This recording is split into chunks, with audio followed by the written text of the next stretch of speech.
புதுயுகம் வழங்கும் சொல்லரங்கம்.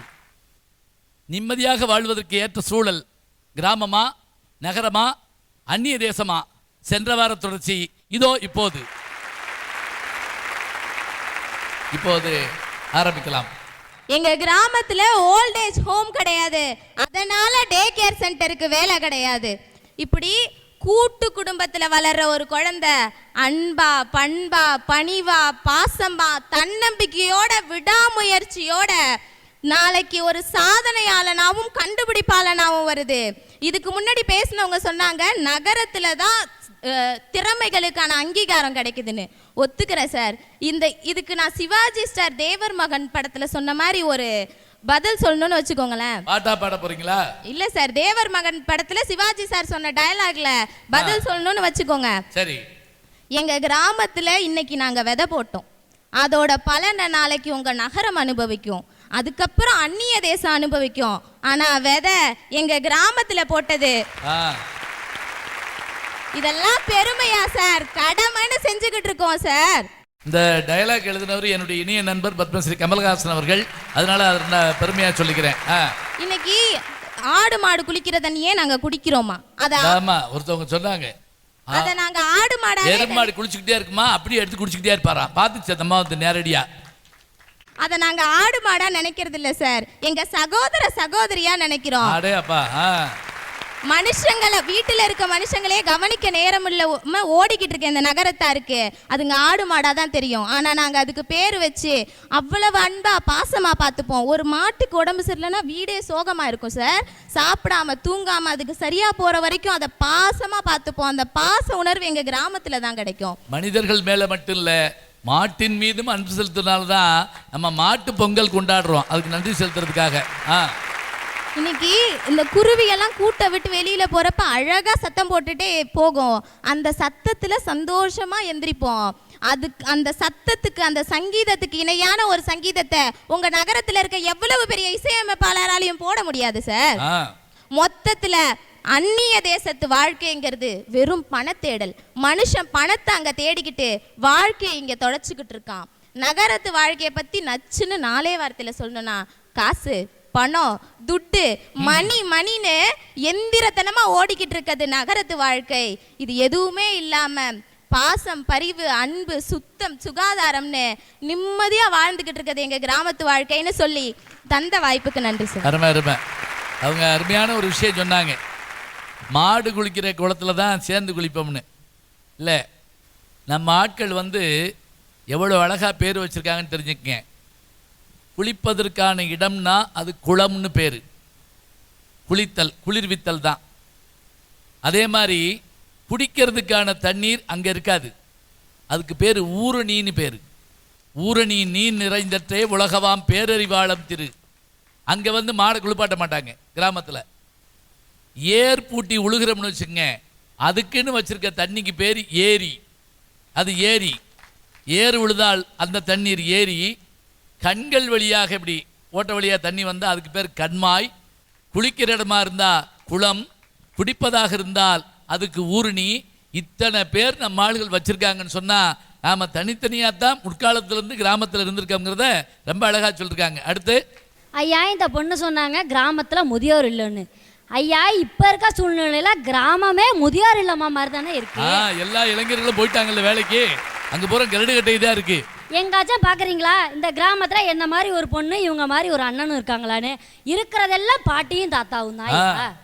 ஐயா, இந்த கிராமத்தில் உள்ளவங்களாம் ஜாதி பிரச்சனை இல்லைம்பாங்க. நான் சொல்கிறேன் இருக்கு. தெருவுக்கும் ஒரு ஜாதி இருக்குன்னு நான் சொல்கிறேன் ஐயா. ஐயா இந்த கூட்டு குடும்பம் இன்னமும் கூட்டு குடும்பமாக தான் இருக்கும்னு சொல்கிறாங்க ஐயா. எத்தனை பேர் அப்படி இருக்காங்கன்னு தெரில ஐயா. வேணா கிராமத்தில் சொந்தக்காரங்களாம் வருசலாக வீடு கட்டிக்கிட்டு சித்தப்பா ஒரு வீடு, பெரியப்பா ஒரு வீடு, மாமா ஒரு வீடு, மச்சான் ஒரு வீடுன்னு இருப்பாங்களே தவிர யாரும் கூட்டு குடும்பமாக இல்லை. ஒருவேளை இவங்க தாத்தா பாட்டி இருக்கிறதே கூட்டு குடும்பம்னு நினச்சிட்டாங்களா என்னன்னு தெரியலையே. ஐயா நகரத்தில் தான் கொலை நடக்குதான், கிராமத்துலேயும் நடக்குதுயா. ஒரு 6 வயசு பொண்ணு, அதுவும் டீச்சரோட பொண்ணு, ஸ்கூல் விட்டு தனியாக இருந்ததை பார்த்த அதே தெருவில் உள்ள ஒரு வயசானவர் அந்த பொண்ணை பாலியல் பலாத்காரம் பண்ணியிருக்காரு. இது மாதிரி பல சம்பவங்கள் கிராமத்துலேயும் நடக்குது. ஆனால் கிராமத்தில் நடந்தால் எங்கள் கலாச்சாரம் போயிடும், பண்பாடு போயிடும், மான மரியாதை போயிடும்னு பல உண்மைகள் மறைக்கப்படுது, புதைக்கப்படுதுயா. இதே நகரத்தில் நடந்தால் என்ன தெரியுமா, நாளே பேஜிலே போட்டுருவாங்க. கிராமத்தில் நடந்தால் ஒரு வாரம் கழித்து 6வது பேஜிலே 7வது பேஜிலே போடுவாங்க ஐயா. ஐயா இந்த கூட்டு குடும்பம் மாதிரியே கஷாயம்னு சொல்லுவாங்க. நகரத்தில் ஒருத்தவங்களுக்கு ஜுரம் வந்துட்டா தூக்கி ஹாஸ்பிட்டலுக்கு போயிடுவாங்க. இதே கிராமத்தில் வந்தால் எங்கள் பாட்டி கொடுக்குற கஷாயத்தை குடிப்பாங்களாம். பாட்டி தாத்தாவே தூக்கி திண்ணையில் போட்டுறாங்க, இவங்க பாட்டி வச்சா கஷாயத்தை குடிப்பாங்களா ஐயா? இல்லையே, இப்போ நீங்கள் நகரத்துலேயே சிக்கன் குனியாங்கிற ஒரு காய்ச்சலுக்கு கடைசியில் எங்கே வந்து சேர்ந்தாங்க தெரியுமா? நிலவேம்பு கஷாயத்தையே சாப்பிடுங்கன்னு சொல்லி அலோபதி டாக்டர்களே சொல்ல ஆரம்பிச்சிட்டாங்க.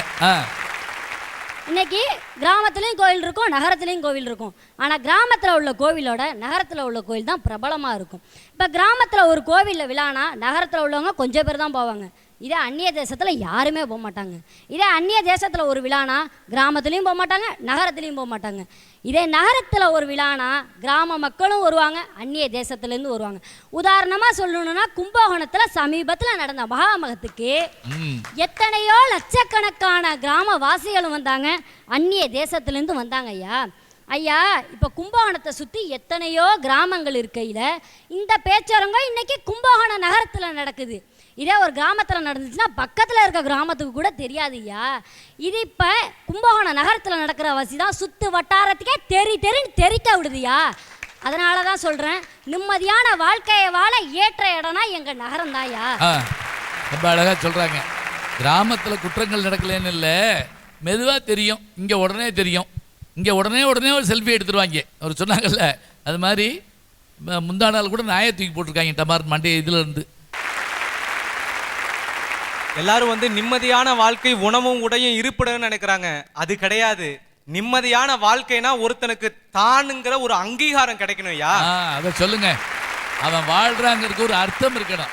பக்கத்து வீட்டு கிழவனார் இருக்காரா இல்லையான்னு தெரியாது ஒரு வாரமா. சிகாகோ மாநாட்டில் சுவாமி விவேகானந்தர் பேசலன்னா உலக நாடுகளுக்கு விவேகானந்தர் கொடுத்திருக்க முடியாதுயா.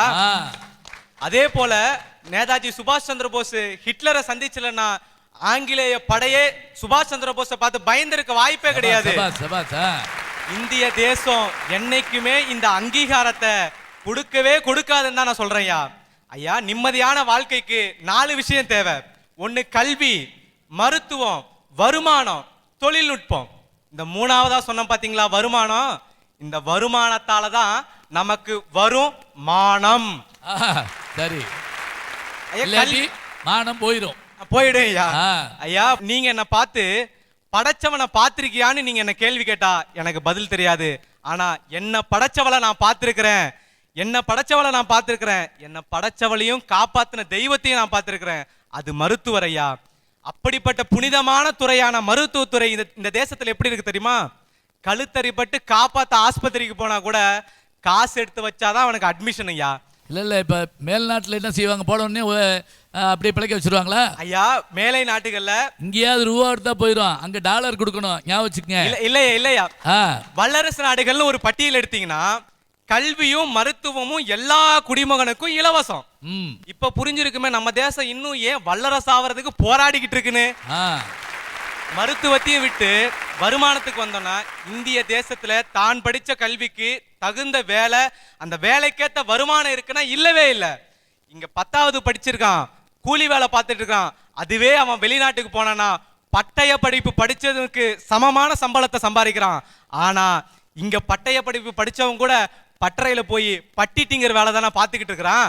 அடுத்து தொழில்நுட்பத்துக்குள்ள போவோம் ஐயா. ஐயா அந்த காலத்துல எங்கேல இருந்தோ புள்ள போன் பண்ணுவான்னு போனை கட்டி பிடிச்சி அயர்ந்து தூங்கின தாய்மார்கள் இருந்த காலம் இருக்கு. பொத்தல் காட்டுல கிழிஞ்ச தாவணியோட தன் தாய் மாமன் எங்க இருந்தாவது கடுதாசி போடுவான்னு காத்துக்கிட்டு இருக்கிற அத்தை மகள் இருந்த காலம் இருக்கு. அது எல்லாம் மலையேறி போச்சையா. உலகத்தை கைக்குள்ள சுருக்கி பேசணும்னா வாட்ஸ்அப்பு, நியூஸ் போட்டோஸ் வேணுமா ஃபேஸ்புக்கு, நேரா பேசணுமா ஸ்கைப்பு, வைபை, ஈமோன்னு எவ்வளவோ ஆப்ஸ் வந்துருச்சுயா. ஸ்கைப் இருந்து என்ன பிரயோஜனங்கய்யா? ஒய்ஃப் இருக்கணுமே. ஒய்ஃப் இல்லையே. ஒய்ஃபை விட்டுட்டு வெளிநாட்டுக்கு போய் என்னதையா கண்டீங்க? கணவனும் மனைவி ஒன்னா சேர்ந்து வாழுங்கய்யா. கிராமத்துல இருங்கய்யா. கிராமத்துல தான் நிம்மதி கிடைக்கும். அதை சொல்லுங்க. ஸ்கைப்பு, வைஃபை, இங்க வைஃபையே காணுமா? அதை விட்டுக்கிட்டு அதாவது ஐயா, லைசன்ஸ் இல்லாம வண்டிய ஓட்டாத, சார்ஜென்ட் பிசி கிட்ட தேவையில்லாம மாட்டாத. லைசன்ஸ் இல்லாம வண்டிய ஓட்டாத, சார்ஜென்ட் பிசி கிட்ட தேவையில்லாம மாட்டாத. வளைவினில் முந்தி போகும் வாலிபனே கேளுடா, வளைவினில் முந்தி போகும் வாலிபனே கேளுடா. நேரம் சரியில்லைன்னா ரோஜா பூ மாலடா, நேரம் சரியில்லைன்னா ரோஜா பூ மாலடா அப்படின்னு சொல்லி நமக்கு நிம்மதியா வாழ்றதுக்கு ஏற்ற ஒரே சூழல் அந்நிய தேசம் மட்டும்தான் சொல்லி விடைபெறுகிறேன். நல்லா நல்லா நல்லா பிரமாதம். என்ன அழகா பாடுறாரு பாருங்க. கானா பாட்டு வந்து அது ரோஜா பூ மாலையா போட்டா என்னதான் உண்டு, இல்லைன்னு அதுவும் இல்லை. அழகா பேசியிருக்காரு. அடுத்து 15 நாள் நம்ம ஊர்ல திருவிழா நடக்கும். யாராலையும் அதை மறக்க முடியுமா? கண்டிப்பா முடியாது. எல்லாரும் ஒன்னா சேர்ந்து ஒன்னா சாப்பிட்டு ஒன்னா சிரிச்சு விளையாடுறது அந்த திருவிழால தான். நீங்க சொல்றீங்களே உங்க நகரத்திலையும் அந்நிய தேசத்துலையும் தான் நிம்மதி இருக்குன்னு. ஒரு உதாரணம் சொல்றேன். நம்மளுடைய தமிழர் திருநாளையே வச்சுக்குவோமே, பண்டிகைகள் கிராமத்துல எப்படி நடக்கும் தெரியுமா? வாசல்ல மண்பானையை வச்சு பொங்கல் பொங்கி வரும்போது பொங்கலோ பொங்கல்னு கத்தி எவ்வளவு சந்தோஷப்படுவோம். இதே நகரத்தை எடுத்துக்கோங்க. கேஸ்ல தூக்கி வை பானைய, பால் பொங்குதோ இல்லையோ, பொங்கலோ பொங்கல் கத்துறான்லயோ போன்ல போட்டு விட்டுருக்காங்க. அதான் கிண்ணத்துல எடுத்து வந்து பொங்கல்னு சாப்பிட்டுட்டு டிவி ப்ரோக்ராம் பாக்குறதுலாம் உங்களோட பொங்கல் இருக்கு. யாரு பேசுறாங்க யாரு ஓடுறாங்கன்னு பார்த்து தான் பொங்கலை நீங்க அனுபவிச்சுட்டு இருக்கீங்க. ஆனா எங்க நகரத்துல தெருவுலயே விளையாட்டை வச்சு அன்றைய நாள் நிம்மதியா கழிக்கிறது நாங்க மட்டும்தான். கிராமத்துல அண்ணன் சொன்னாரு கிராமத்துல பச்சை பசேல்னு இல்லையா, கருவேல மரமும் சப்பாத்தி கள்ளி இந்த மாதிரி செடி தான் இருக்கான். அண்ணன் மதியானம் சாப்பாடு சாப்பிடறது இல்ல போல, கருவேல மரத்தை நின்றுட்டு இருக்காரு. ஆட்டுக்குட்டி மாதிரி சாப்பிடுறாரு. அது மாதிரி உபசரிப்புல சிறந்தவர்கள் எங்க கிராமத்து மக்கள். கிராமத்துல எடுத்துக்கோங்களேன், நீங்க ஊர்ல இருந்து போறீங்க, அவங்க உபசரிக்கிற விதம் இருக்கே, அவ்வளோ தூரம் பயணம் செஞ்சுட்டு வந்த உடனே ஒரு வெந்நீர் வச்சு குளிச்சது போல அனுபவத்தை தரும். இதுவே டவுன்ல எடுத்துக்கோங்க. நீங்களே டவுன்ல இருக்க யாராவது ஒரு வீட்டுக்கு போங்களேன், ஃபர்ஸ்ட் வான்னு கூப்பிடுவாங்க. அந்த வீட்டு அம்மா வந்து கூப்பிடும். உள்ள போய் புருஷனை, ஏங்க எங்க வாங்க, உங்க அக்கா தங்கச்சிக்குள்ள சோறு போடுறதுக்கு தான் இங்க இருக்கனா. இப்படி ஒரு உபசரிப்பு நமக்கு அவசியமாங்க? இல்ல கேட்கிறேன், நகரத்துல இது நடந்துகிட்டு தான் இருக்கு.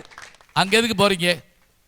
அவங்க தான் மதிக்க மாட்டேங்கிறாங்க. இல்ல அந்த தலைவாசல மிதிக்க மாட்டேன்னு கொல்ல பக்கம் கூட்டி போக வேண்டியதானே? தெரியாம போய் தானே அப்படிமா. நான் ஒரு படத்துல இருந்த பொண்ணு கேட்டு போய் பாருங்க, பின்னாடி முன்பக்கம் கதை உடைச்சு விட்டுருவாங்க. போடா வாடா பின்னாடி போவோம் அப்படின்னு சொல்லி. அந்த மாதிரி இன்னொரு விஷயம் சொன்னாங்க. இல்ல இன்னொன்னு, நகரத்துல 2 பேரும் வேலைக்கு போயிடுறாங்க. யார் கூப்பிடுவா? முதல்ல யோசிச்சு பாருங்க. இங்க கிராமத்துலயாவது வேற வேலை இருக்கு, நகரத்துல 2 பேரும் போயிடுறாங்க. ஒரு அம்மா தலையை விரிச்சு போட்டு ஆபீஸ்க்கு ஓடி இருக்கு. என்னன்னு கேட்டுக்காங்க, லேட்டா போனா பின்னிடுவாங்க அப்படின்னு. அது வாட்டுக்க இன்னொரு விஷயம், டெக்னாலஜி வளர்ந்துருக்கான். ஒரே ஒரு விஷயம் சொல்றேன், உங்க கம்ப்யூட்டர்ல நெல்லை அப்டேட் பண்ணி டவுன்லோட் பண்ணி சாப்பிட முடியுமா உங்களால? கண்டிப்பா முடியாது. எங்க கிராமத்துல இருக்கிறவங்க கஷ்டப்பட்டு உடைச்சாதான் நீங்க சாப்பிட முடியும் நிம்மதியான சாப்பாடு. கிராமத்துல இருக்கவங்க நிம்மதியா தூங்குறாங்க, வீட்டை திறந்து போட்டு கூட வாசல்ல படுத்து தூங்குறாங்க. உங்க டவுன்லயும் வெளிநாட்டுலயும் கேட்டை திறந்து போட்டு தூங்குங்க பாப்போம். எப்ப எவன் வருவான்னு தெரியாம தூக்கத்தை தொலைச்சிட்டு உட்காந்துருக்கீங்க பாதி பேரு. இல்ல கிராமத்துல உள்ள போய் என்ன எடுக்க போறேன்? ஒண்ணும் இருக்காது. போயிட்டு அயன்பாடிக்கு திருப்பி வந்துருவேன், வந்துட்டு போவேன். நீங்க வாழ்ற வாழ்க்கையை பாரு அப்படின்னு. ஐயா அப்படி இல்ல, கிராமத்துல நாங்க உழைக்கிறது எல்லாமே உண்மையான உழைப்பு. இங்க பாதி பேர் கருப்பு பணத்தை உள்ள சேர்த்து வச்சுட்டு உட்காந்துருக்கனால தூக்கம் இல்லாம தெரிஞ்சுக்கிட்டு இருக்கானுங்க. ஆஹோ, மடியில காணோம், அதனால வழியில பயம். எனவே நிம்மதியா வாழ்றது நாங்க தான். நிம்மதி நிம்மதின்னு நிம்மதியை தொலைச்சிட்டு எதையோ நிம்மதின்னு நினைச்சிட்டு இருக்கிற நகரத்திலையும் அந்நிய தேசத்திலையும் நிம்மதி இல்லை. கிராமத்தில் தான் நிம்மதியா இருக்குன்னு கூடி விடைபெறுகிறேன். நன்றி. நல்ல திறமை வேணா கிராமத்துல இருக்கலாம், ஆனா திறமைக்கான அங்கீகாரம் என்னோட நகரத்துல தான்யா இருக்கு. செங்கப்படுதான் காடுங்கிற கிராமத்திலேருந்து கல்யாண சுந்தரம் நகரத்துக்கு வரலனா பட்டுக்கோட்டை கல்யாண சுந்தரம்ங்கிற ஒரு மனிதரை நம்ம மறந்துருப்போம். நல்ல அவர் பட்டுக்கோட்டை கல்யாண சுந்தரமே தவிர அவர் ஊர் உண்மையிலே பட்டுக்கோட்டை இல்ல. பக்கத்துல செங்கப்படுத்தான் காடு. உடுமலை நாராயணகவி உண்மையிலே உடுமலை கிடையாது. என்ன ஊரு? குப்புசாமி இருக்காருங்க. புஷ்பவனம் குப்புசாமி இருக்காங்க. புஷ்பவனம் குப்புசாமி அது அவரே ஊரு. ஒரு கிராமத்தாளு புஷ்பவனம் குப்புசாமி வந்திருக்காரா இல்லையா? அதை மறந்துடாதீங்க. அதே மாதிரி கண்ணதாசன் காரைக்குடிமாங்க, சிறுகூடல்பட்டி. மனித நாகரிகம் வேணா ஏதோ ஒரு கிராமத்தோட ஆற்றங்கரை சமவெளியில பிறந்திருக்கலாம், ஆனா ஊடகங்கள் பிறந்தது என்னோட நகரத்துல தான் ஐயா. அத சொல்லுங்க. ஊடகங்கள் வாயிலாதான் நம்ம நல்லதையும் தெரிஞ்சுக்கிறோம், கெட்டதையும் தெரிஞ்சுக்கிறோம். நல்லதை நம்ம அப்படியே விட்டுறோம், கெட்டதை தான் ஐயா எடுத்துக்கிறோம், நல்லதை மட்டுமே எடுத்துப்போம். நாகரிகம் வளர்ந்துருச்சு, அதனால நகரத்துல உள்ளவங்களாம் மாறிட்டாங்க அப்படின்னு சொல்றாங்க. ஆனா எங்க நாகரிகம் எப்படி தெரியுமா வளர்ந்துருக்கு? புடவையிலேருந்து சுடிதாருக்கு மாறி இருக்கும். அந்த சுடிதாரை கூட கிராமத்துல போட்டீங்கன்னா ஐயோ போடாத, அவ ஏதாவது சொல்லுவா, இவ ஏதாவது சொல்லுவான்னு ஊருக்காக மட்டுமே வாழ்பவர்கள் கிராமத்துல உள்ளவங்க. ஐயா, புடவையிலேருந்து சுடிதாருக்கு மட்டும் மாறல, சுடிதார்லேருந்து சாக்ஸுக்கு வந்துட்டாங்க, டாப்ஸ்லேருந்து ஜாக்கெட்டுக்கு மட்டும் வந்துட்டாங்க. ஸோ ட்ரெஸ் ஆண்களாவது வேஷ்டிலேருந்து பேண்ட்டுக்கு வந்துருக்காங்க, பெண்கள் டாப்ஸ்லேருந்து ப்ளவுஸுக்கு வந்துட்டாங்க, பேண்ட்லேருந்து சாக்ஸுக்கு வந்துட்டாங்க. இல்லை இப்போ நீங்கள் ஆண்கள் பெருமிடாஸ் போட்டு படாத பாடுபடுத்துறாங்க. நீங்கள் அதை பார்க்கலாம். 6 வயசு பையன் ஃபுல் பேண்ட் போட்டு போகிறான், 40 வயசு ஆள் அரை ட்ரௌசர் போட்டு இறங்கி போகிறாரு. பார்க்கவே பயமாக இருக்குது. மாமியார் மருமக கொடுமை வந்து அதிகமா நகரத்துல தான் நடக்குதுன்னு சொல்றாங்க. ஆனா மாமியார கூட அம்மான்னு சொல்ற ஃபேஷன் எங்க நகரத்துல தான்யா இருக்கு. அதனால எப்போதுமே நிம்மதியான வாழ்க்கைக்கு ஏற்ற சூழல் நகரம் தான் அப்படின்னு சொல்லி நல்ல வாய்ப்புக்கு நன்றி கூறி விடைபெறுகிறேன். அதுவும் மாமியார் அம்மான்னு கூப்பிடுறாங்களா பாருங்க, எது சீரியல்ல கூட வராது, பூரா வில்லியா வருது. அடுத்தது யாரு? ஐயா, பாட்டிக்கும் பியூட்டிக்கும் என்ன வித்தியாசம் நீங்களே சொல்லிருங்க. ஐயா, பாட்டியா என்னத்தான் பார்லர்ல போய் மேக்கப் போட்டாலும் பாட்டி பாட்டி தான். பியூட்டிக்கு ஒண்ணுமே மேக்கப் போடலனாலும் இயற்கையாவே அது அழகுதான். அது மாதிரி உங்க நகரத்துல என்னதான் வானு எந்த கட்டடம் இருந்தாலும் ஓடுற சாக்கடையால உங்க நகரத்தோட அழகே போயிடுது. ஆனா கிராமத்துல இயற்கையான காத்து இருக்கிறதுனால அது என்னைக்குமே அழகா இருக்குதுயா. ஐயா, கிராமத்து வாழ்க்கை எப்படின்னா ஆத்துல இருக்க மீன் மாதிரி, ஆனா உங்க நகரத்து வாழ்க்கை எப்படின்னா மீன் தொட்டியில இருக்க மீன் மாதிரியா? தொட்டியில இருக்க மீன் மாதிரியா? அது ஒரு நாள்ல சட்டியில வந்தாலும் வந்துரும். ஆமாங்கய்யா. ஐயா, கிராமத்துல இருக்க ஒரு விவசாயி காலையில எழுந்துச்சு ஒரு நீராரத்தை குடிச்சிட்டு பகல் முழுக்க தான் பட்டியல கடந்தா கூட தான் நட்ட பயிர் காயக்கூடாதுன்னு வட்டிக்கு வாங்கி நட்ட பயிரை அறுவடை செஞ்சு உங்களுக்கு நகரத்துக்கு கொடுத்தாதான் நீங்க சாப்பிட முடியும். அதனால நிம்மதியான வாழ்க்கை எங்க இருக்குன்னா கிராமத்துல தான். சரி, ரைட். அடுத்தது, இப்ப நீங்க 20லேருந்து 35 வயசுக்குள்ள உள்ள ஒரு இளைஞனை நம்ம நாட்டுல பார்க்க முடியுதாயா? அவன் போறதுன்னா அது அந்நிய தேசம்தான். இதுக்கு ஒரு எடுத்துக்காட்டு சொல்லணும்னா, இப்ப நம்ம சிங்கப்பூர் பிரதமர் லீ குவான் யூ அவர்கள் இறந்தப்ப கூட நம்ம தேசத்துல உள்ள ஒவ்வொரு நகரம் கிராமத்திலையும் அவருக்காக கண்ணீரஞ்சலி போஸ்டர் ஒட்டினாங்க ஐயா. எதனால? நம்ம இந்திய மக்களோட நன்றி உணர்வு. எதனால? நம்ம நாட்டு இளைஞன் சென்றானங்க, அதனால அவனோட குடும்பம் இப்ப நிம்மதியா வாழ்ந்துகிட்டு இருக்கு இல்லையா?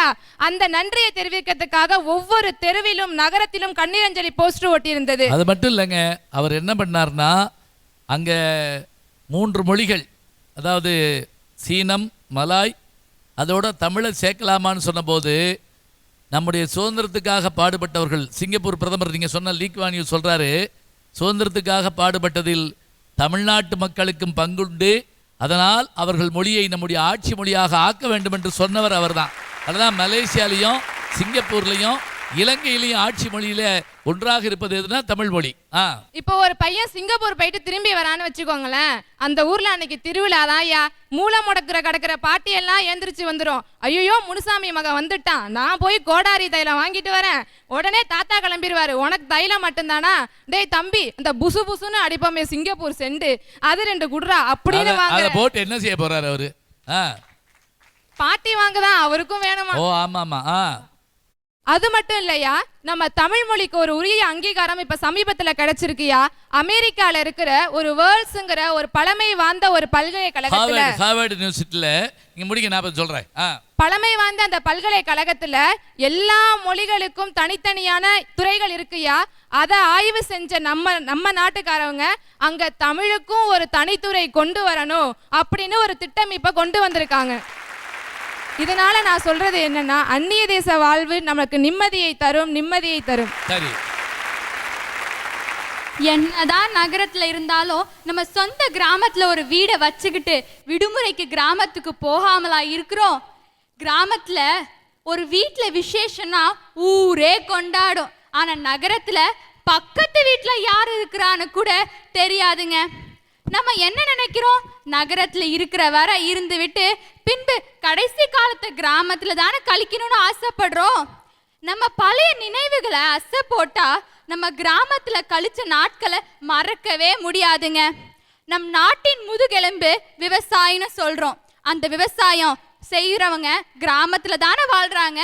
அப்படின்னா நாட்டின் முதுகெலும்பே கிராமத்துல இருக்கும்போது கிராமம் தானே மிகச்சிறந்தது.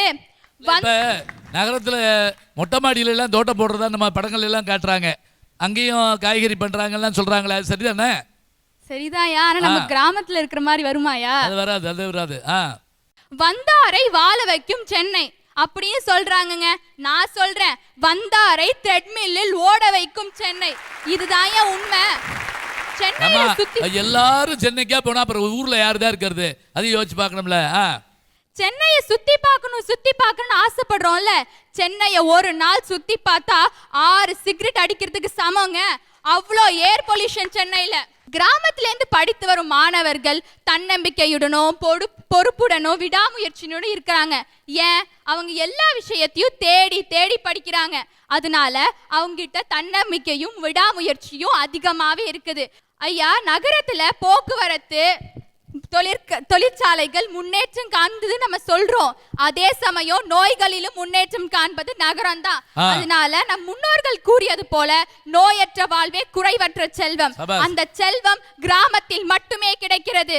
எனவே கிராமத்து வாழ்க்கையை மிகச் சிறந்தது என்று கூறி விடைபெறுகிறேன். நல்லா சொன்னாங்க பாருங்க. ஐயா, கிராமத்துக்கும் நகரத்துக்கும் ஒன்றும் வித்தியாசம்லாம் இல்லை. நாங்கெல்லாம் அப்கிரேடட் வெர்ஷன். சரி, அப்கிரேடட் வெர்ஷன் ஆஃப் வில்லேஜ். இத பாத்தீங்கன்னா கிராமத்தோட பொருளாதார சந்தை தான் எங்களோட நகரம். ஐயா, நாங்க இல்லைன்னா கிராமங்கள் அழிஞ்சு போறதுக்கான வாய்ப்பு. பெரிய பெரிய ஆட்களை உருவாக்கி விட்டது கிராமம் தான். இன்னைக்கு சாத்தனூருங்கிற ஒரு கிராமத்திலேருந்து மன்னார்குடிக்கு வரலன்னா இந்த மணிவண்ணன் வெளியில தெரிஞ்சிருக்க மாட்டாயா. எந்த மணிவண்ணன்? இந்த உங்களை சொல்றீங்களா? சரி, ஒரு நிமிஷம். அந்த ஆம்சாங் இது என்ன சந்திரனை தொட்டது யாரு அப்படின்னு ஒரு படத்துல கேட்பாங்களா, அது மாதிரி. இவங்கெல்லாம் அப்கிரேடட் வெர்ஷனா? இவங்கெல்லாம் எவ்வளவு ஓல்டர் வெர்ஷன் தெரியுமா? எங்க கிராமத்துல நாங்க கூழா குடிக்கிற கேவரியும் கம்பையும் பாக்கெட்டா போட்டு சேமியாவா வித்தா இவங்கெல்லாம் அப்கிரேடட் வெர்ஷனா? நம்ம ஊர்ல சோளக்கருது வேக வச்சிருக்கிட்டு இருந்தா அது பாப்கார்னா மாறி போச்சு அங்க போய். ஐயா, அதையும் செய்யறதுக்கு ஒரு திறமை வேணும் இல்லையா? நல்லா சொல்லுங்கய்யா. ஒரு குடும்பம், அதாவது இந்த அக்கா சொன்னாங்க இந்த மாதிரி வெளிநாட்டிலேருந்து வந்தாங்கன்னா அந்த தைலத்துக்காக போய் பாட்டிங்க நிற்கும்னு ஒரு சின்ன தைலமாக வாங்கிட்டு வந்துட்டாங்கன்னா போதும். அன்னைக்கு ஒரு பாட்டிகிட்ட போய் கேட்குறேன், என்ன பாட்டி ஆச்சு, ரொம்ப சோகமாக இருக்கேன்னு. அந்த பாட்டி சொன்னிச்சு, அட என்னடா கேட்குற, அந்த பக்கத்து வீட்டுக்காரன் வெளிநாட்டிலேருந்து வந்தானா, என்னமோ வெளிநாட்டிலேருந்து வந்தானா, இத்தினோண்டு டப்பாடா வாங்கிட்டு வரான்டா, ஏதாச்சும் சாக்கடை கழுவுற வேலை பார்த்துருப்பான்டா, இப்படி சொல்லிட்டு தெரியுதுங்க. இதுல 4 கிழவி ஒன்னா சேர்ந்துச்சுன்னா உருப்பிடுமா அந்த ஊரு? ஒன்னா உக்காந்துக்கிட்டு அவன் இருக்கானே அப்படிங்குங்க, மொத்தமும் விழுந்துரும். இப்ப அந்த அண்ணா சொன்னாங்க, நாங்க சொர்க்கத்திலேயே பிறந்தோம்னு. ஐயா, நீ உங்க புத்தி வந்து சொர்க்கத்துல பிறக்கும்யா, எங்க புத்தி சொர்க்கத்தையே உருவாக்கும்யா. நாங்க சொர்க்கத்தை உருவாக்கி அதுல வாழ்ந்துகிட்டு இருக்கோம்யா. இதோ இந்த பொண்ணு கேக்குது, நீங்க வந்து நெல்லை டவுன்லோட் பண்ணி சாப்பிட முடியுமான்னு. எங்களோட ஆண்ட்ராய்ட்லயும் விண்டோஸ் போன்லயும் நாங்க ஃபுட் பேண்டாங்கிற ஒரு ஆப்பை டவுன்லோட் பண்ணி சாப்பாடு ஆர்டர் பண்ணி சாப்பிடுவோம்யா. ஆண்ட்ராய்ட்லயும் ஃபேஸ்புக்லயும் அரிசியை டவுன்லோட் பண்ண முடியாது, ஆர்டர் பண்ணலாம். அரிசியை டவுன்லோட் பண்ணி எங்கள் கிராமத்துக்கு தான் வரணும். மண்ணில் விதைச்சாதான் விளையும். ஆண்ட்ராய்ட்லயோ ஐபேட்லயோ ஒன்றும் பண்ண முடியாது, ஞாபகம் வச்சுங்க. இல்லை, அது மட்டும் இல்லை, ஆர்டர் பண்ணுறது காசு வேணும்ல, அது எங்கேருந்து இது கொடுப்பாங்க? ஹோட்டலில் கொடுத்து விட்டுருவாங்களான்னு அன்னதானம் பண்ணுறாங்க. ஐயா, இன்னொன்று சொன்னாங்க, வெளிநாட்டு பொருட்கள்லாம் ஒரு மோகம் இருக்குதுன்னு. சைனா செட்டும் வெளிநாட்டு செட்டு தான். Use and throw. எத்தனை பேருக்கு அது மேலே மோகம் இருக்குதுங்க ஐயா? இதெல்லாம் கேட்க வந்துட்டேன்னா நான் ஒரு பெரிய ஐயா இதுன்ட்டு வரட்டாங்க. இந்த பேனா எங்க வாங்கினது நீங்க நினைக்கிறீங்க? ரொம்ப நல்லா இருக்கு. எங்க வாங்கினீங்க? ஐயா, இந்த பேனா நான் சுவிட்சர்லாந்துல வாங்கினேன் ஐயா. ஆத்தடி, சுவிட்சர்லாந்துல வாங்கினேன் ஐயா. பாத்தீங்களா, சுவிட்சர்லாந்துன்னு ஒரு வார்த்தை அந்நிய தேசம்னு சொன்ன உடனே உடம்பெல்லாம் சிலுக்குது, நெருப்பு மாதிரி. இது அந்நிய தேசம்டா. அது மாதிரி ஐயா, இவங்க வந்து சும்மா அவங்க சொல்லுங்க, எங்க வாங்குனீங்க? இது நம்ம அண்ணாச்சி கடையில் தான் வாங்கினது ஐயா. கரெக்டா சொல்லிட்டாரு. அது சாதாரண அண்ணாச்சி கடையில் வாங்கினா கூட அது சுவிட்சர்லாந்து வாங்கினேன்னு சொன்னா தான் நமக்கு மரியாதை இருக்குது. ஐயா, அதே மாதிரி பாத்தீங்கன்னா வெளிநாட்டுல எல்லாம் வந்து அதிக நாடுகள்ல விஷக்காய்ச்சல் தாக்குனுச்சுங்க ஐயா. அது இந்தியாவில் தாக்கலைங்க ஐயா. காரணம் வந்து பாத்தீங்கன்னா இந்தியாவில் வந்து அங்க இருக்கிறத விட மருத்துவம் இங்க வந்து கொஞ்சம் நல்லாவே இருக்குதுங்க. ஆத்துல தண்ணி ஓடுதுங்கிறாங்க. எந்த ஆத்துலயா இப்ப தண்ணி ஓடுது? அதனால சொல்றேன், நிம்மதியா வாழணும்னா பொருளாதார தேவையை நிறைவு செய்யற எங்க நகரத்துக்கு வாங்கய்யா அப்படின்னு நல்லா சொல்லிட்டு வந்துடுறோம். முடிக்கிறையா. ரைட், அடுத்து ஆத்துல தண்ணி இல்லைன்னா ஊத்துல தண்ணி இருக்கு சார். அவ்வளவுதான் போங்க. ஐயா, நகரத்துல ஏசியோ ஃபேனோ இல்லாம இருக்க முடியுமா? முடியாது. ஆனா எங்க கிராமத்துல ஃபேன் இல்லைனாலும் நிம்மதியான காற்று சுவாசிச்சுட்டு இருக்காங்கய்யா. கோடை காலத்துல வெப்பம் அதிகமா இருந்தாலும் இரவுல வெப்பம் அவ்வளவா தெரியாதுங்க. ஆனா இது சென்னை போன்ற மாநகரில் சாத்தியமா? சரி, இதை விடுங்க. காய்கறியாவது ஃப்ரெஷ்ஷாக கிடைக்குதா? அதுவும் இல்லை. சந்தைங்கிற பேர்ல குப்பமேட்டில் கொட்டி பலர் கைப்பட்டு கால் பட்டு வந்து சேருது. ஆனா கிராமத்துல பசுமை மாறாம கிடைக்குதுங்க. டெல்லியில இப்ப 3 மாசமா ஒரு ரூல்ஸ் கொண்டு வராங்க. என்னன்னா, இன்னைக்கு சிங்கிள் டிஜிட்ல உள்ள கார் தான் ஓட்டணும், நாளைக்கு டபுள் டிஜிட் உள்ள கார் தான் ஓட்டணும். ஏன் இந்த ரூல்ஸ் கொண்டு வராங்க? ஏர் பொல்யூஷனை கண்ட்ரோல் பண்ண. ஏர் பொல்யூஷனை கண்ட்ரோல் பண்ற அளவுக்கு பொல்யூட் ஆயிருக்க நகரம் சிறந்ததா? சொல்லுங்க, நகரம் சிறந்ததாங்க. பாலும் அப்படிதான். கறந்த உடனே சூடு குறையாம வந்து எங்களுக்கு கொடுக்குறாங்க. அதே நல்ல பாலை தான் நாங்கள் உங்களுக்கு நகரத்துக்கும் கொடுக்குறோம்.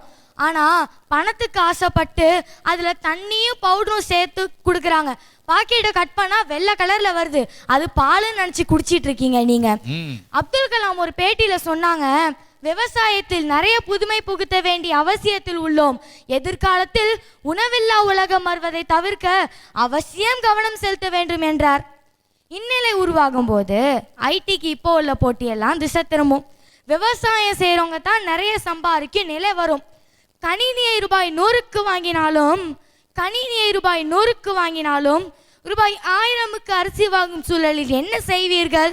எல்லோரும் நெல் விதைக்கத்தான் எங்க கிராமத்தை நோக்கி தான் ஓடி வருது. நல்லா கேட்குறாங்க பாருங்க. கணினி விலை 100 ரூபாய்க்கு வந்துருச்சு, சந்தோஷம். 1 கிலோ அரிசி 1000 ரூபான்னு என்ன பண்ணுவீங்க? கணினியை தொடுத்துப்பீங்களா? முடியாது.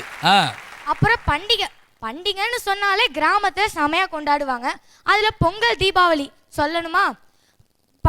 பொங்கல் பண்டிகைனா நகரத்து மக்கள் குழந்தைங்க மனசுல என்ன தெரியுமா ஓடும்?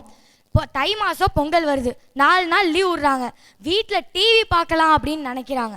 ஆனால் கிராமத்து குழந்தைங்க தை மாதம் பொங்கல் வருது, வீர விளையாட்டு விளையாடுவாங்க, பொங்கல் பானையில் வச்சு சந்தோஷமாக கொண்டாடுவாங்க, மாட்டுக்கு மரியாதை கொடுத்து எவ்வளவோ பண்ணுவாங்க, உற்றார் உறவினர் எல்லாரும் வருவாங்க.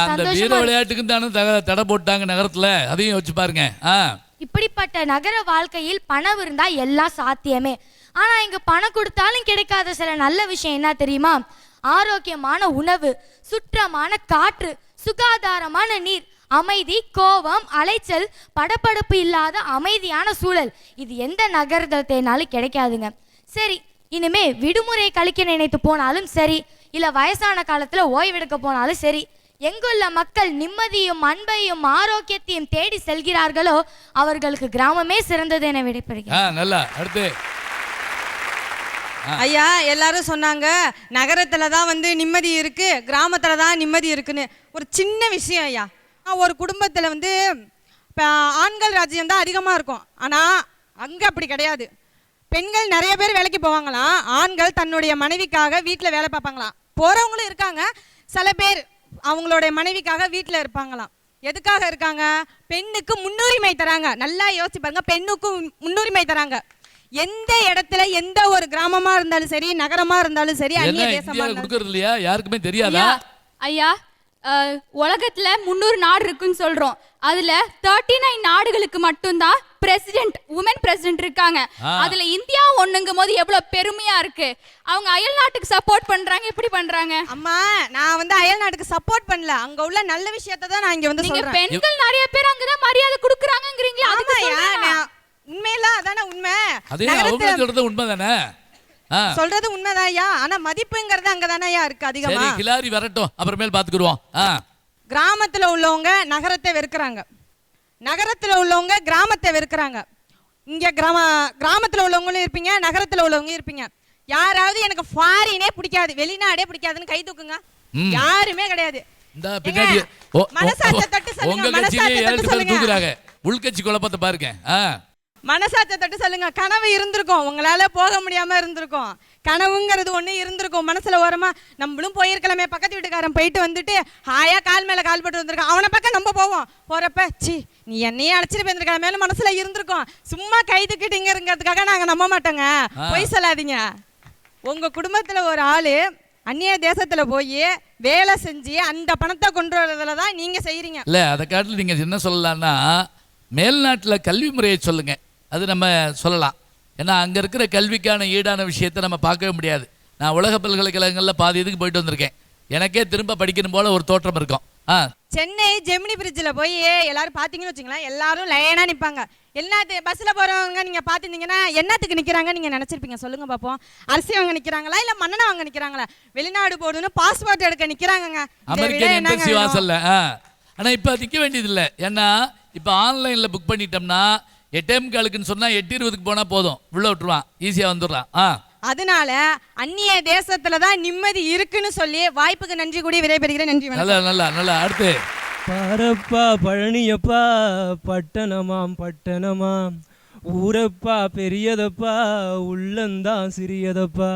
அப்படி ஒரு பழைய பாட்டு நீங்களாம் கேட்டிருப்பீங்க. பெரிய இடத்து பெண்ணு ஒரு படம். இங்கே எல்லாரும் சொன்னாங்க நகரம் தான் பெருசு, அந்நிய தேசம் தான் பெருசுன்னு. ஆனால் நான் எங்கள் ஊர் பெருசுன்னு சொல்லவில்லை, எங்களோட உள்ளம் பெருசுன்னு சொல்லுவேன். அதுல ஒரு சின்ன தப்புயா. என்ன? மனம் பெரிய மனம் தான். அந்த மனசை வச்சு அண்ணாச்சி கடையில 1 கிலோ அரிசி வாங்கிட்டு வர சொல்லுங்க, நான் ஒத்துக்கிறேன். ஐயா நான் சொல்றேன் கேளுங்க. இல்ல அண்ணாச்சிக்கு மனசு இருந்தா கொடுப்பார்ல. அண்ணாச்சி அவர் சொன்னதுல பதில் இருக்கு. அவர் எங்களுக்கு அண்ணாச்சி அண்ணன் கொடுக்க மாட்டாரா? அண்ணன் அதை சொல்லுங்க. நீங்க சொன்ன வார்த்தையிலே இருக்கு. யோ 1 கிலோ அரிசி குடியானா கொடுக்க மாட்டாரு. அண்ணாச்சி சாப்பிடல அண்ணாச்சி கொடுக்காம இருப்பாரா? அதுதான் மனசு. நகரத்துல கேட்டா லிவிங் டுகெதரா, கல்யாணம் பண்ணிக்காம ஒன்னா வாழ்றாங்களாம். ஆனா எங்க கிராமத்துல தாங்கயா எப்பவுமே லவ்விங் டுகெதர், எப்பவுமே ஒன்னா இருக்கும். நாங்க நல்லா இருக்கு. லிவிங் டுகெதர்ல லவ்விங் டுகெதர். ஒரு மனுஷன் நல்லா வாழணும்னா அடிப்படை தேவைகள் 3: உணவு, உடை, இருப்பிடம். நல்ல ஆர்கானிக் ஃபுட்ஸ் என்று சொல்லக்கூடிய அருமையான இயற்கையாக தயாரிக்கப்பட்ட விஷமில்லாத உணவுகள் எல்லாம் எங்கே கிடைக்கிறது என்றால் கிராமத்தில் தான் கிடைக்கிறது. காற்றோட்டத்தோடு அமைந்த இயற்கை எழில் கொஞ்சம் இல்லங்கள் எங்கே இருக்கிறது என்றால் கிராமத்தில் மட்டுமே இருக்கிறது. ஆனால் நகரத்தில் பாருங்க, வேதி கழிவுகளை கொட்டி கொட்டி நிலத்தை மாசடைய செய்து விட்டார்கள். சாயப்பட்டறை கழிவுகளை ஆற்றில் திறந்துவிட்டு நீரை மாசடைய செய்து விட்டார்கள். கனரக வாகனங்களை கணக்கின்றி பறக்க விட்டு காற்றையும் மூச்சு திணற வைத்து விட்டார்கள். இப்படி பஞ்சபூதங்களை பஞ்சர் பூதங்களாக்கியதுதான் இவர்கள் செய்த சாதனை. பஞ்சபூதங்களா என்ன அர்த்தம்? ரொம்ப பஞ்சத்துக்கு அடிபட்டவன் அர்த்தம். கருமேகங்கள் காணவில்லை, கால்நடைகள் பேணவில்லை, நாளை வரும் பசிபோக்க நாகரிகம் உதவவில்லை. ஏறு போன நிலங்கள் இன்று கூறு போட்ட சாலைகள், பருப்பு கொடுத்த சோலைகள் இன்று செருப்பு தொழிற்சாலைகள். ஐபேடையும் ஆண்ட்ராய்டையும் தின்ன முடியாது, விண்டோஸையும் வெஸ்டாஸையும் உண்ண முடியாது, பசிக்காது போல் பல நாட்கள் நடிக்க முடியாது, மதுவை மட்டும் தாகத்திற்கு குடிக்க முடியாது, நிலத்தை விற்று பணத்தை போட்டால் வங்கி பணம் வட்டி தரும், வயிற்று பசிக்கு ரொட்டி தருமா? விஞ்ஞான வசதியால் வசதிகள் பெருகலாம், ஆனால் வயிறு நிரம்பாது. உலகத்துக்கே உணவு போட்டோம் நாங்கள், அதனால் தான் புறநானூறு முழங்குகிறது, உண்டி கொடுத்தோர் உயிர் கொடுத்தோரே என்று. இந்த உலகம் முழுவதும் வாழ உணவும் அவர்களுக்கு உயிரும் கொடுத்தது எங்கள் கிராமத்தில் பிறந்த விவசாயிகள். ஏன் கிராமத்தை எல்லாருக்கும் பிடிக்குது தெரியுங்களா? அங்க குடும்பம் இருக்கிறதுனாலயா? அதிகமா கோயில் இருக்கிறதுனாலயா? இல்ல, குடும்பமே கோயிலா கிராமத்துல இருக்கு, அதனாலதான் கிராமத்தை எல்லாருக்கும் பிடிக்கும். ஆனா நீங்க நகரத்துல பாருங்க, 2 பேரும் வேலைக்கு போறாங்களாம். லேர்னிங் மெம்பர்ஸ் 2 பேரும் காலைல எழுந்திரிச்சு அந்த ஆள் வேகமா அவரோட அலுவலகத்து ஓடிடுறாரு, இந்த அம்மாவும் அவரோட அலுவலகத்து ஓடிடுறாங்க. பிள்ளைய சாப்பாட்டையும் அடைச்சி அந்த பிள்ளையும் தூக்கி ஆட்டோவில் போட்டு ஓடிடுறாங்க. சரி, அலுவலகம் முடிஞ்சு அந்த அம்மா 10 மணிக்கு வருது, அந்த ஆள் 11 மணிக்கு வரான். 2 பேரும் வந்ததுக்கு பிறகு பிள்ளைய பார்ப்பாங்களான்னு பார்த்தா அந்த ஆள் வாட்ஸ்அப்பில் விரல வச்சுட்டு இருக்காரு, அந்த அம்மா ஃபேஸ்புக்கில் விரல வச்சுட்டு இருக்கு, பெத்த புள்ள வாயில விரல வச்சுட்டு இருக்கு. கடைசியா ஒண்ணே சொல்லிக்கிறாங்க, கெட்டும் பட்டணம் போன்னு சொல்லியிருக்கான். கெடாம இருந்தா நீ கிராமத்திலே இருக்கலாம், கெட்டாதான் நீ பட்டணம் போகும். இறுதியாக ஒன்றே ஒன்று மட்டும் சொல்லி நடுவர்களே, 2 தடவை உலகத்தையே உள்ளங்கைக்குள் கொண்டு வந்து விட்டதாக புலகாங்கிதப்படுகின்ற அந்நிய தேசத்தார்களே, நகரத்தார்களே, உங்கள் உள்ளங்கைக்கு உணவு வர காரணமாக இருந்தது யார் என்று எண்ணி பாருங்கள். நீங்கள் வாழ்வதற்கு ஏற்ற இடம் கிராமமே என்று புரியும். ஆகவே நடுவர்களே,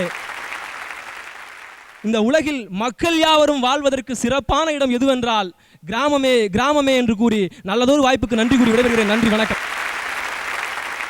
ஆசைக்கும் பேராசைக்கும் ஒரு போட்டி நடக்கும். எப்போதும் பேராசை தான் ஜெயிக்குதுன்னு. மாசு பிரச்சனையும் அப்படிதாங்க. மனுஷனோட பேராசை தான் அவனை சுத்தமா இல்லாம இருக்க விடுது. நகரமயமாக்கல் எங்கேயும் மாசை சேர்க்க. அதை சொல்லுங்க, அதான் உண்மையான வார்த்தை. ஐயா, இந்த அந்நிய தேசத்தை பத்தியும் ஒரு வார்த்தை சொல்லிதான் ஆகும். சொல்லுங்க. இப்ப இந்த லீ குவான் யூ பத்தி நீங்க சொன்னீங்க. இந்த அம்மா சொல்லுச்சு, நான் ஆமா சொன்னேன், நீங்களும் சொன்னீங்க. ஆமா சொன்னேன். 40 வருஷத்துக்கு முன்னாடி சிங்கப்பூருங்கிறது என்னங்க ஐயா? மலேசியாவோட சேர்ந்து இருந்தது ஒரு கிராமம், குடிநீர் வசதி இல்லாத கிராமம். இன்னைக்கு இந்த வெளியில தான் வாங்குறாங்க. ஆனா அத ஒரு நகரமாக கட்டமைச்ச பிறகு லீ குவான்ங்கிற ஒரு தலைவர் அத நகரமா கட்டமைச்ச பிறகு நீங்க இன்னைக்கு எல்லாரும் சிங்கப்பூருக்கு பறக்கிறதுக்கு ஆசைப்படுறீங்க. அந்த லீ குவான் யூ என்ன தெரியுமா ஐயா சொல்லியிருக்காரு? நீங்க சொன்னீங்க தமிழர்களுக்கு கொடுத்தப்ப அவர் ஒரு வார்த்தை சேர்த்து சொன்னாருங்க, அதை நான் சொல்றேன். நான் நகரமயமாக்கல் என்பதை சோழர்களின் வரலாறுகளிலிருந்து கற்றுக்கொண்டேன்.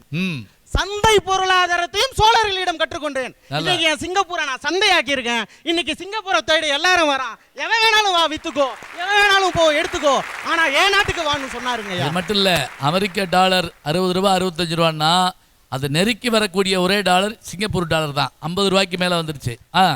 ஐயா, இந்த சாதிய பாகுபாடை பத்தி ஒரு சின்ன டைம் அதிகமாக எடுத்துக்கல, ஒரு சின்ன விளக்கத்தோடு சொல்ல விரும்புகிறேன். இன்றைக்கி கிராமத்தில் விவசாயம் அழிஞ்சு போகுது, அது அழிஞ்சு போகுதுன்னு இங்கே நீ நான் அப்படின்னு குற்றம் சொல்கிறாங்க. இப்படி நீட்டும் பொழுது 3 விரல் தன்னை சுட்டுவதை அறியாத கிராமத்து மக்கள் இன்னைக்கு எதுக்குங்க விவசாயத்தில் ஆள் பற்றாக்குறை ஆகிருக்குன்னு தெரியுங்களா? ஒரு சின்ன ஒரு 2-3 வருடம் முன்னாடி நடந்த ஒரு சின்ன விஷயத்தை ஒரு சின்ன கதையாக சொல்ல விரும்புகிறேன். நாங்கள் இங்கேருந்து பார்த்துக்கிட்டு இருக்கிறேன், வெளியூர்லேருந்து ஒரு ஃபேமிலி, அதாவது விசேஷம்னா வெளியூர்காரன் வரான் இல்லையா, எங்களை மாதிரி நகரத்தான் கிராமத்துக்கு வந்துருக்குறாங்கய்யா. அவனுக்கும் ஒரு 10 வயசு பொண்ணு பையன். அதே கிராமத்தில் வாழ்கிற அதாவது விருந்தினர்களை உபசரிக்கக்கூடிய அந்த கிராமத்தானுக்கும் 10 வயசு பையன். அந்த வீட்டில் உள்ளவர் சொல்கிறாரு, அப்பா போய் நம்ம வீட்டில் வேலை செய்கிறான் பாரு, குஞ்சு அழைச்சிட்டு வான்னு. அவருக்கு 60 வயசுங்கய்யா, தாத்தா சொல்கிறாரு. இங்கேருந்து போகிறான் பையன், குஞ்சே உன்னை தாத்தா கூப்பிட்டாரு அப்படிங்கிறான். அத்தோட முடிஞ்சு போச்சு. வீட்டில் அம்மா கேட்குறாங்க, என்னப்பா சொன்னா, வந்தானா இல்லையா? யார்? அந்த குழந்தையின் தாய்க்கு வயது 30ங்க ஐயா.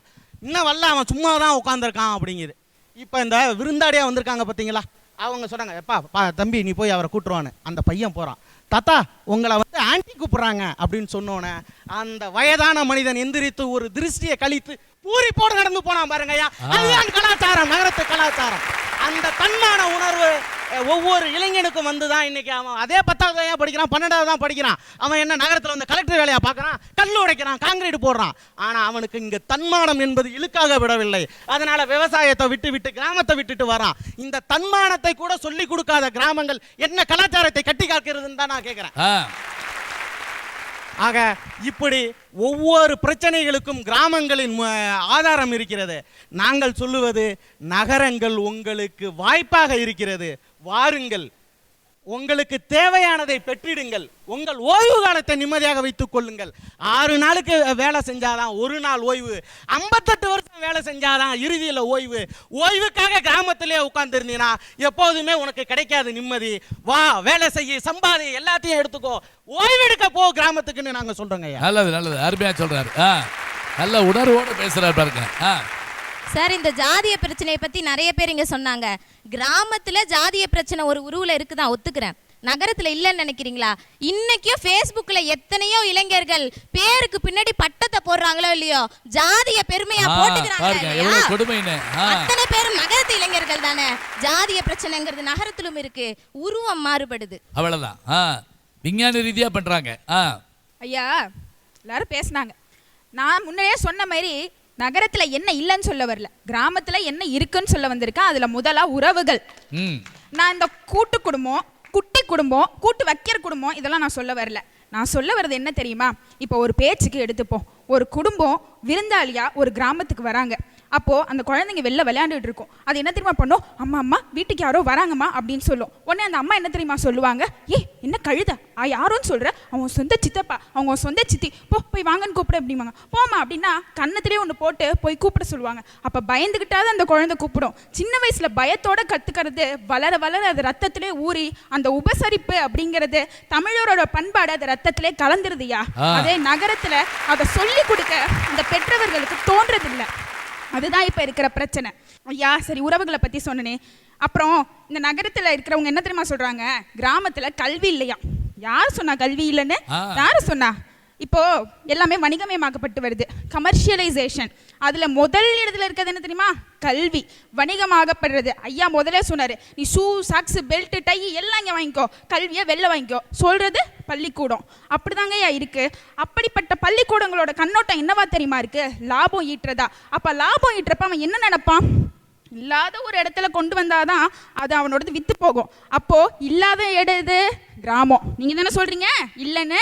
அப்ப இல்லாத இடம் கிராமம் தான். அப்ப வந்து பள்ளிக்கூடம் எங்க வரும்? கிராமத்துல தான் இப்ப வந்துகிட்டு இருக்கு. வரலன்னு சொல்ல முடியாது, வந்துகிட்டு தான் இருக்கு. யாராவது சொல்லுங்க, இப்ப கிராமத்துல வந்து பள்ளிக்கூடம், பெரிய பள்ளிக்கூடம் வரலன்னு? வந்துகிட்டு தான் இருக்கு. ஐயா, அவங்க ஒரு விஷயத்த மறந்துடுறாங்க. கலைமகளை கூட தெருவோரமா நிறுத்தி விலைமகளாக்கி கூவி கூவி விற்கிற கூட்டத்துல கிராமம் என்ன நகரம் என்னையா, கல்வி எப்படி விலை போகாம இருக்கும்? இத மறந்துட்டு இருங்க, அவசரப்படாதீங்க. எல்லா குழந்தைங்களுக்கும் வந்து கிடைக்கிறது இல்லை இந்த பெரிய பள்ளிக்கூடம். பணம் இருக்கிற நகர குழந்தைங்க கிராமத்துல வந்தாதான் கிடைக்குது.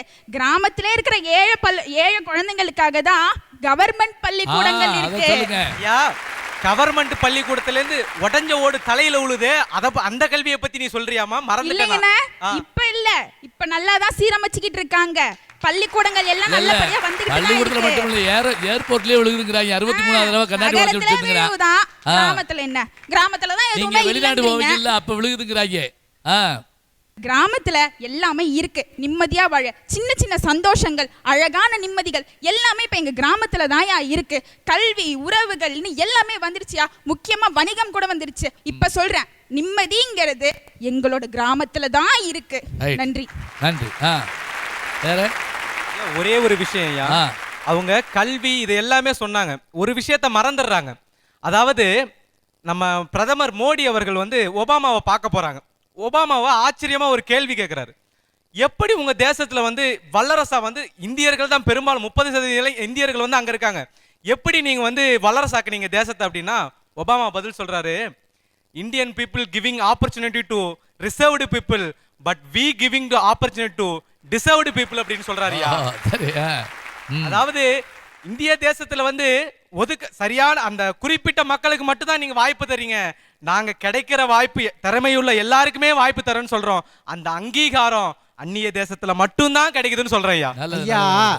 அந்த ஒபாமா இன்னொன்னு சொல்றாரு அவங்க மக்களுக்கு. இது மோடி கிட்ட சொன்ன வார்த்தையை அவர் சொல்றாரு, எப்பா ராஜா நல்லா படிச்சுக்கோ, இல்ல இந்தியா உன் இடத்த பிடிச்சிருவான்டா, எல்லாம் படி, எல்லாம் சம்பளம் கொடுக்குறேன்னு படிப்பை விட்டுட்டு வந்துடாத, போ கல்லூரிக்கு போ, அதுக்கு மேலேயும் படி, இந்தியா வரான் என்னால நிறுத்த முடியலடான்னு சொல்றாரு. ஆக அந்த கல்வியை எங்க நகர்ப்புறம் உருவாக்கி தருகிறது.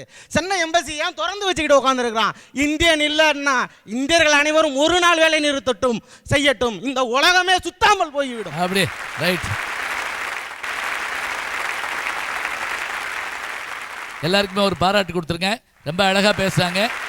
சொன்ன மாதிரி நம்முடைய சிங்காரவேலு சொன்னார், இவங்களில் பல பேர் வந்து முதல்ல மேடை ஏறதா சொன்னார். எனக்கு என்னமோ அப்படி தெரியல. இவங்க பல மேடைகள் கண்ட பெருமக்கள் மாதிரி ரொம்ப அழகாக பேசியிருக்கிறாங்க. பள்ளிக்கூடத்து குழந்தைகள், கல்லூரி மாணவிகள், ஆசிரியர்கள், தொழில் துறைகளில் பணிபுரிகிறவங்க, இல்லத்தரசிகள் என்று எல்லாருமே இங்கே மேடையில் இருக்காங்க.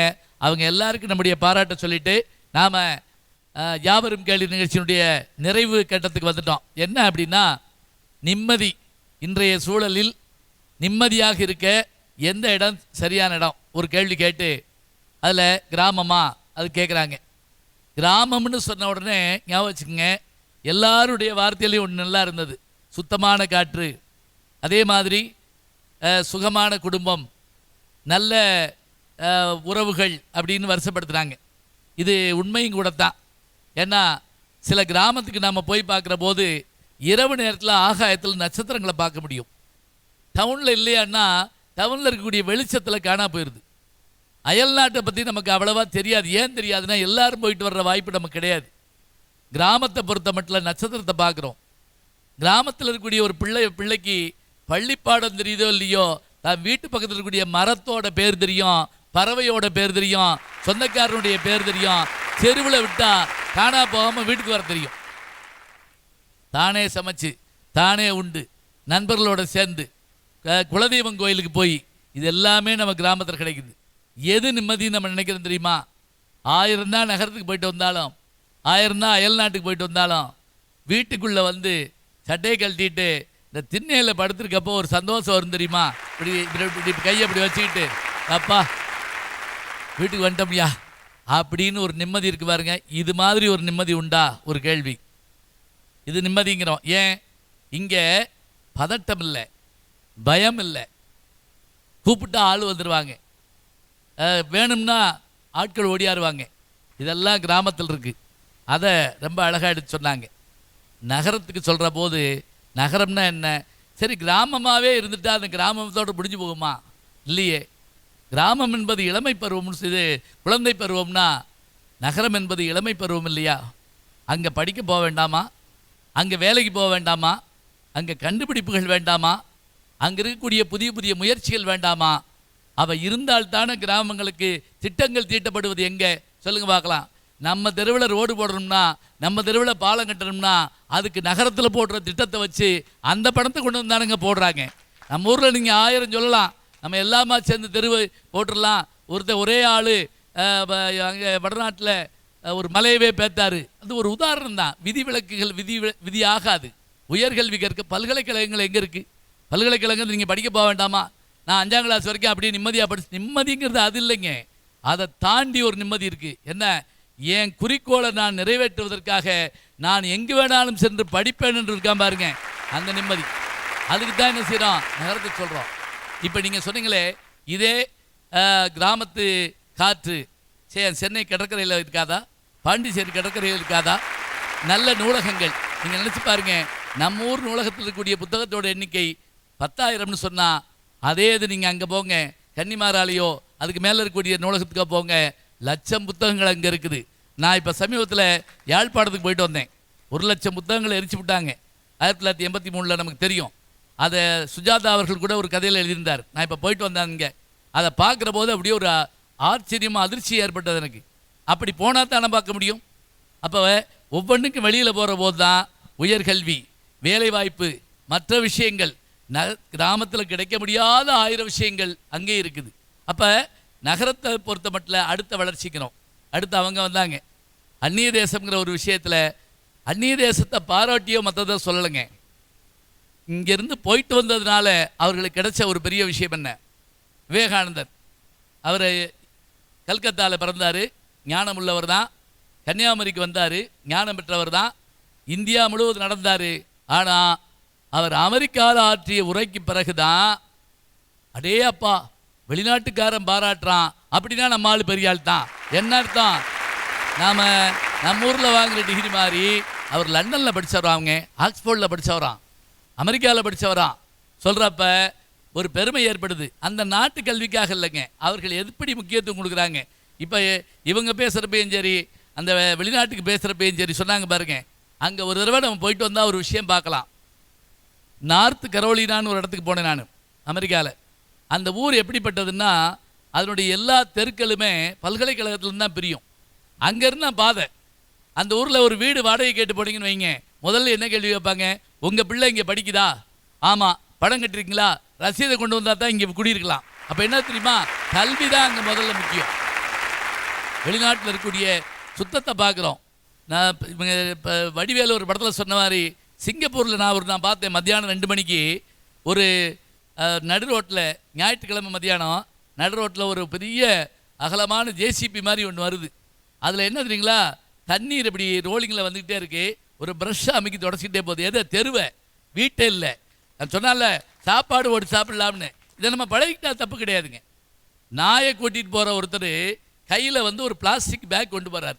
ஏன் தெரியுமா? அந்த நாய் போகிற இடத்துல ஏதாவது கழிவுகளை இது பண்ணிட்டா அதில் எடுத்து போட்டு அவர் குப்பை தொட்டில் போடுறதுக்காக வச்சுருக்காரு. நாய் பிடிச்சிட்டு போகிறாங்கங்கிற மாதிரி ஆடு மேய்த்தால் கிராமம், நாய் இல்லை. அங்கேயும் ஒரு ஒழுக்கத்தை கற்றுக்கிட்டா அதுதான் முக்கியமான ஒன்று. ஸ்டீவ் ஜாப்ஸ் கேள்விப்பட்டிருப்பீங்க.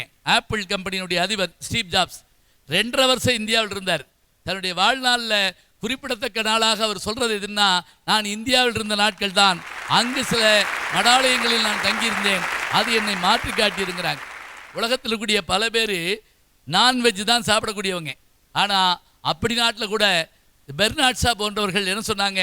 சைவ உணவு சிறந்தது என்பதை நான் இந்தியர்களிடமிருந்து கற்றுக்கொண்டேன். ஒபாமாட்ட ஒரு கேள்வி கேட்டாங்க. என்ன கேட்டாங்க? நீங்கள் யாரோடு விருந்து அருந்த விரும்புகிறீர்கள்? உயிரோடு இருப்பவர்கள் இல்லாதவர்கள் சொல்லுங்க. அமெரிக்க ஜனாதிபதி சொன்ன வார்த்தை என்ன தெரியுமா? ஒருவேளை எனக்கு வாய்ப்பு கிடைத்தால் மகாத்மா காந்தியோடு நான் அமர்ந்து உண்ண வேண்டும் என்று விரும்புகிறேன். எவ்வளோ ஆச்சரியம் பாருங்க. அப்போ எந்த நாட்டிலிருந்து நாம் அதை தெரிந்து கொள்ளலாம். அந்நிய தேசத்துக்கு சொல்கிறப்ப நிம்மதிங்கிற விஷயத்தில் என்ன தெரியுங்களா? உயர்வும் நிம்மதி தாங்க. லட்சியம் நிறைவேறுவதும் நிம்மதி தான். ஒரு படத்தில் ரஜினிகாந்த் சொல்லுவார்ல, இந்த நாள் அப்படி வரலையா? அது என்ன? அது நிறைவேற்றுகிற நாளாக இருக்கணும். அப்போ நாம் நிம்மதியாக இருக்கிறதுங்கிறது சந்தோஷமாக தூங்குறது, சந்தோஷமாக சாப்பிட்றது, இது மட்டும் இல்லைங்க. இதையும் தாண்டி உலகமே நம்மை திரும்பி பார்க்கிற அளவிற்கு பல விஷயங்களை நாம் தேடித்தர வேண்டும். அது கிராமமாக இருந்தாலும் நகரமாக இருந்தாலும் சரி. கலாம் அவர்கள்ட்ட ஒரு முறை கேட்டாங்க, இவங்கெல்லாம் சொன்னதுனால சொல்கிறேன். அவர் அமெரிக்காவில் நாசாவில் கேட்குறாங்க, நீங்கள் இங்கே இருங்க, உங்களுக்கு $1 கோடி சம்பளம் தர்றோம். முடியாதுங்கிறாரு. ரஷ்யாவில் கூப்பிட்றாங்க, மாட்டேங்கிறாரு. இந்தியாவுக்கு வந்தவொடனே ஒரு பேட்டியில் கேட்குறாங்க, உங்களை ரஷ்யாவிலையும் அமெரிக்காவிலையும் கூப்பிட்டாங்களாம்ல, ஏன் போகலை? அவர் சிரிச்சுக்கிட்டே சொன்னார், நான் கற்ற கல்வி, நான் பெற்ற அனுபவம் என் நாட்டு மக்களுக்கு பயன்படாமல் மற்றவர்களுக்கு பயன்பட்டால் அதனால் நான் என்ன பயன்பெறுவேன் அப்படின்னார். நாம் உழைக்கிறது நம்முடைய தாய் தந்தை கிடைக்க வேண்டாமா? நம் ஊருக்கு கிடைக்க வேண்டாமா? நம்மை சார்ந்தவர்களுக்கு கிடைக்க வேண்டாமா? இதுதான் வேணும். இந்த மூன்றையும் சிந்தனையில் வையுங்கள். நான் சொன்ன மாதிரி தீர்ப்பு சொல்லுவதற்காக மட்டும் நாம் ஆரம்பிக்கலை. இவை என்ன? இவர்களை நாம் கண்டுபிடிக்கிறோம். உங்களை நாம் என்ன செய்கிறோம்? இதில் ஈடுபடுத்துகிறோம். தலைப்புகளை விதைகளாக விதைக்கின்றோம். சிந்தித்து பாருங்கள். நிம்மதி என்பது இன்றைய சூழலில் எது நிம்மதியான இடம் என்று கேட்டால் கிராமமா நகரமா அயல் தேசமா என்றால் இந்த மூன்றை பற்றி நீங்கள் சிந்தித்து பாருங்கள். நிச்சயம் விடை கிடைக்கும். நிம்மதியை தேடுங்கள், அதற்கான இடத்தையும் தேடுங்கள். நன்றி, வணக்கம்.